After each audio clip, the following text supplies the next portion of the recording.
Fala, meu povo da opinião esportiva. Quem tá acompanhando o canal essa semana viu que eu gravei um vídeo sobre os jogos da terça-feira, da quarta, da Libertadores, e eu não gravei da quinta. Então, eu sempre fui bem aberto aqui com vocês, né? Porque na quinta eu não tava com cabeça para gravar vídeo logo após a eliminação do Flamengo. Eu tirei a sexta-feira para pensar o que eu ia falar no vídeo aqui de hoje.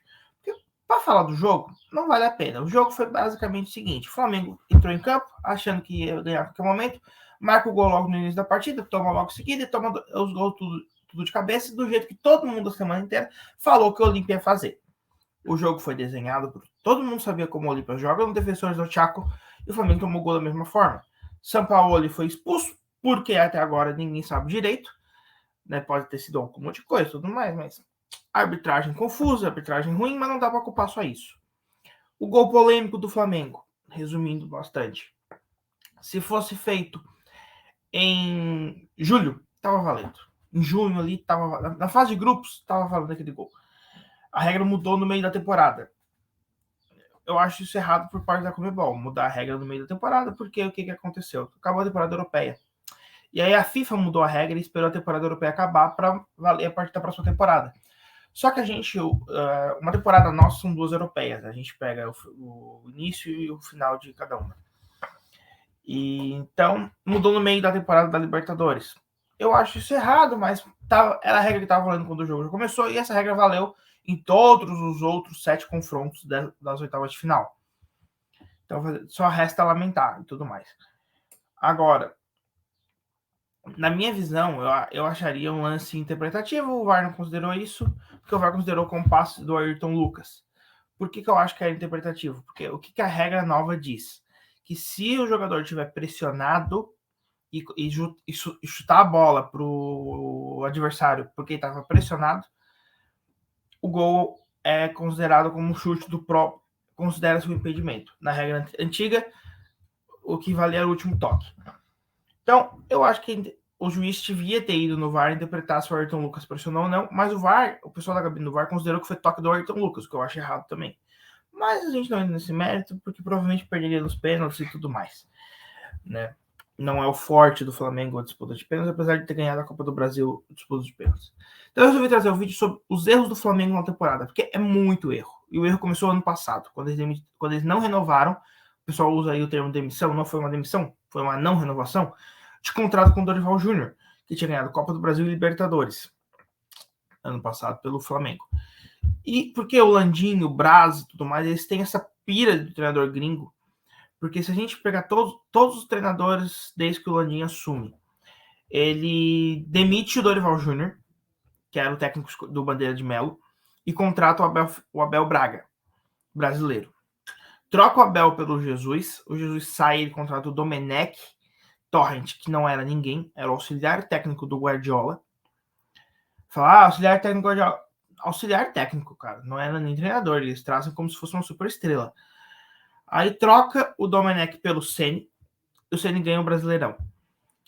O Jesus, todo mundo sabe os títulos que ele ganhou, né? Libertadores e tudo mais. O Abel Braga ganhou o Carioca também, tá? O Domenech não ganhou nada. Traz o Ceni. Troca o Ceni pelo... Foi o Renato, né? Troca o Ceni pelo Renato Gaúcho. E aí o Renato Gaúcho também não ganha nada. Né? Mas chega na final da Libertadores. Leva o time à final da Libertadores. Aí troca o Renato Gaúcho pelo Paulo Souza. Pela grife portuguesa. Paulo Souza não ganha nada. Nada. Nada. Inclusive ele perde o Carioca. O Carioca é o Abel Braga, o Jesus e o Ceni. O Tri Carioca. Aí tá. Paulo Souza não ganha nada. Troca o Paulo Souza pelo Dorival Júnior. E aí o Dorival Júnior ganha a Copa do Brasil e Libertadores. E troca o Dorival pelo Vitor Pereira, que tinha perdido a Copa do Brasil pro Dorival. A troca do Renato pro Paulo Souza, o Renato pediu demissão, tá? Então foi a única coisa que a gente tira ali da diretoria, que foi o único que eles não demitiram. O Dorival que não foi renovado o contrato. E aí o contrato do Vitor Pereira, que foi derrotado 2 vezes pelo Dorival na temporada, ou seja, nos 2 confrontos do Dorival e Vitor Pereira, o Dorival ganhou, né, Libertadores e Copa do Brasil, o Flamengo eliminou o Corinthians nessas 2 vezes. E eles trocam pelo Vitor Pereira, que é um desastre. E aí troca agora pelo Sampaoli, que não tem um elenco, não tem o time. Primeiro, esse time é muito difícil de se ganhar o elenco. O Dorival conseguiu e eles trocam o Vitor Pereira e eles trazem o Vitor Pereira e São Paulo. Vitor Pereira já tinha perdido o elenco do Corinthians e o São Paulo que perdeu quase todos os elencos que teve na mão. Eu gosto do estilo de jogar do São Paulo, mas né, não casou com o Flamengo e era um negócio que era muito arriscado. E outra, né, o elenco tá rachado e a gente vai chegar nisso também. Preparação para Supercopa e Mundial de Clubes. O Flamengo deu uma férias muito longa e todo mundo achou que era muito longa aquelas férias. Eles voltam muito em cima, não tem quase nenhum tempo de preparação para a Supercopa e para o Mundial. O Santos estava muito em má fase no início do ano e nunca voltou, né? Que agora o Matheus Cunha é o goleiro, ele é um bom goleiro, tá? Eu não boto a culpa dele na derrota, porque os gols, acho que foi o segundo, que é o segundo, né, que é o baixinho, que ele cabeceia, se tu pega a câmera de trás, a bola sai do nada pro gol, na visão do goleiro. Né? Porque os zagueiros do Flamengo estão tapando a visão dele. Então é inacreditável. E aí perde o Mundial, perde a Supercopa, perde o Mundial e vai para a Recopa Sul-Americana com uma pressão gigantesca e psicologicamente não consegue fazer nada. Final do Carioca é um desastre total. Ganha a ida de 2-0 e perde de 4-1 na volta. Claramente, parecendo claramente que eles queriam derrubar o treinador. Aí vem a derrota por 2-0 contra o Maringá. Também horrível. Ganha de 8-2 na volta. Excelente placar e tudo mais. Mostrando que tinha condições. Mas quase a Copa do Brasil terminou ali pro Maringá. Né? Então... E aí teve depois o fato, a briga entre o Pablo Hernandes e o Pedro, que saiu pra mídia. O estranho saiu pra mídia. Aparentemente, é bem comum ter briga em vestiário, sair no soco e tudo mais. Quando vaza para a imprensa e vazou com todos os detalhes e tudo mais, não só a imprensa, como nós, pessoas leigas, no sentido de que não estamos no dia a dia, nós não temos fontes lá dentro e tudo mais, soubemos o que aconteceu porque a própria imprensa divulgou e o próprio Pedro soltou no Instagram, depois o São Paulo também soltou no Instagram, mas virou uma zona, o elenco não está fechado em competição nenhuma.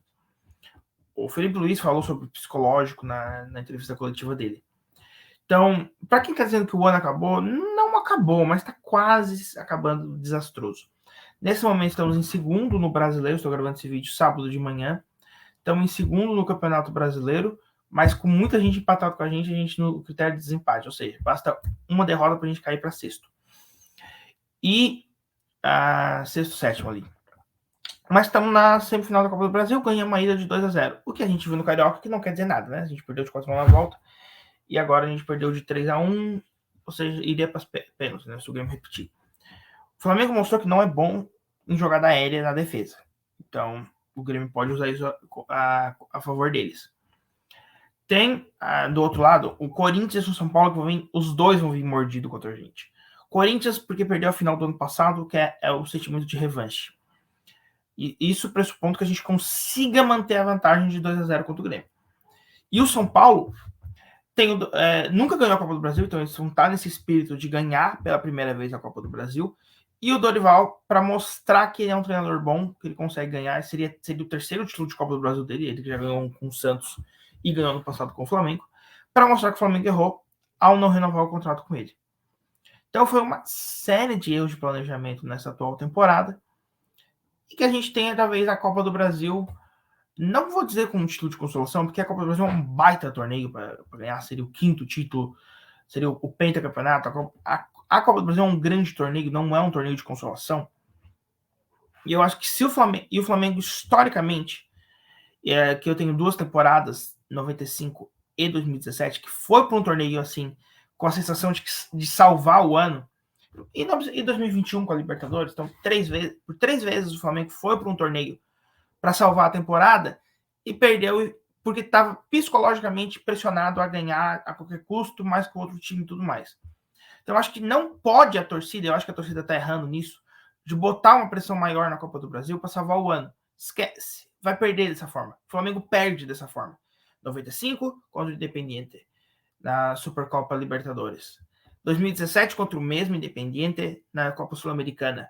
e 21 contra o Palmeiras na Libertadores, o time entrou pressionado com a obrigação de ganhar e perdeu. Então, se o time for com essa pressão para a Copa do Brasil, vai perder também. Então, a Copa do Brasil é o torneio que pode salvar o ano, mas não pode ser tratado como tal. Certo? Tem que rever, independente de ganhando ou perdendo a Copa do Brasil, tem que tratar o ano igual, que foi um desastre, e rever as coisas pro ano que vem. Certo? Tá chegando a eleição e, pelo amor de Deus, que não coloquem o Kleber Leite lá, que o Kleber Leite foi quem afundou o Flamengo. O Kleber Leite é o Eurico Miranda da Gávea, então ele não pode voltar, né? Então, e esse é o meu medo, porque o Landim tá se enfraquecendo muito justamente perto das eleições. A eleição ele foi eleito em 2018, então 19, 20, 21. Aí tem 19, 20, 21, 21 foi a eleição, 22, 23 é a eleição ano que vem. Então não dá tempo de salvar ainda. Se fosse esse ano, era perigoso o Kleber Leite voltar. Sim, ele não pode voltar de jeito nenhum, porque ele tem tudo, ele provavelmente vai botar tudo a perder, e aí a gente esquece. Não tem condições. Então é isso. Esses foram os principais erros do Flamengo na temporada. Isso culminou no jogo contra o Olímpia, né? Tudo foi sendo seguido o roteirozinho ali e tudo mais. E a Copa do Brasil vai sendo uma tragédia anunciada que eu espero muito que consiga, sei lá, no milagre vencer o pentacampeonato da Copa do Brasil. Eu não escondo isso de ninguém, né? Como eu falei, eu sempre fui aberto aqui com vocês e tudo mais. Então é isso. Curta, comenta, compartilha, deixa o like, mande para os seus amigos flamenguistas. E é isso. Vejo vocês na próxima e falou!